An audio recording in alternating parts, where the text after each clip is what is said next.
nagkakapiliran, nagkatalagiriran, pero nakamaklinger out si Yue, napakaganda pagpasok doon ng kanyang Spear Hammer, and for that, Andorio with a kill. Uy! Si Andorio kamunti ka na ng... Sa off lane. No, Pigilan mo yung kamay mo.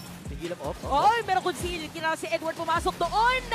Napakaganda paggamit doon na implosion. Pero habang nangyayari yun, lumibat na yung robot. Si Chang na nakuha pa ka. At si Andorio patay na rin. Demon kahit na makakakuha niyan. Pwede ituloy ngayon. Yung sinasabi natin, hindi pa nakukuha.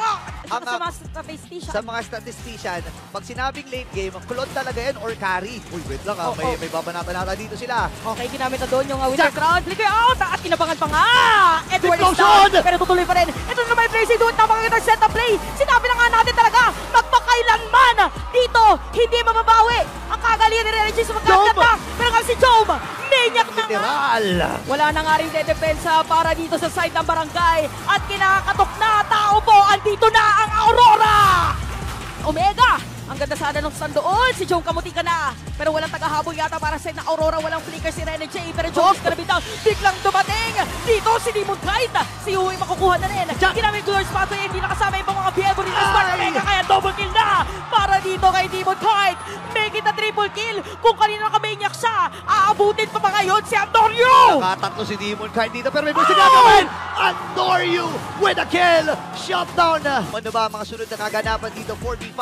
Nasa may bandang itaas pa si Doming. Any moment naman pwede siya pumunta rito pa si Jome. Naku, tinutunaw ata si Jome dito ha. Si Rene J, bigla nakita doon. Bait ng pala, meron namang immortality pinatatating na ibang mga players dito sa side ng Aurora. Pero Omega, sabi nila, tara makipista. At hinahabol na nila ang mga players dito na side ng Omega. Pero Demon kahit nandun lang sa likod.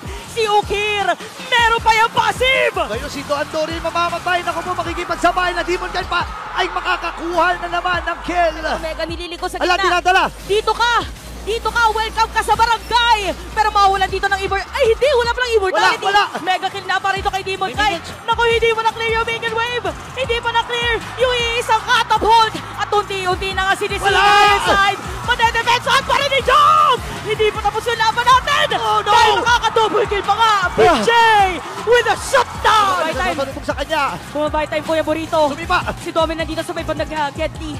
Merong mga players sa side ng Omega. And the ball! At sa linggong ito, parang hindi matatapos yung ating araw na hindi tayo aabot ng game number 3. Omega naman para sa game number 2. Doon sa taas, sama kami sa party.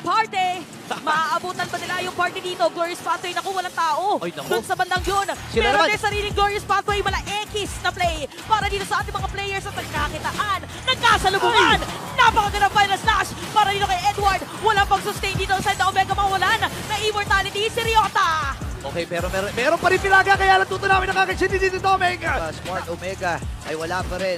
15 seconds para sa kanya. Dominated si Seth. Gagamitin. Ang sakit! Ang sakit ng damage. Kasama pa nila yung Lord dito ha. At dediretso na nga dito sa may bandang ibaba. Last Insanity ginamit na ni Ryota. Tapos pero ba? si Rene J ang sasalo lahat ng mga damage niya. At look at Doming. Tapos ata. Look at Doming. Isa, dalawa, tatlo! Aurora! Para sa seryeng ito! Look at that celebration, ladies and gentlemen.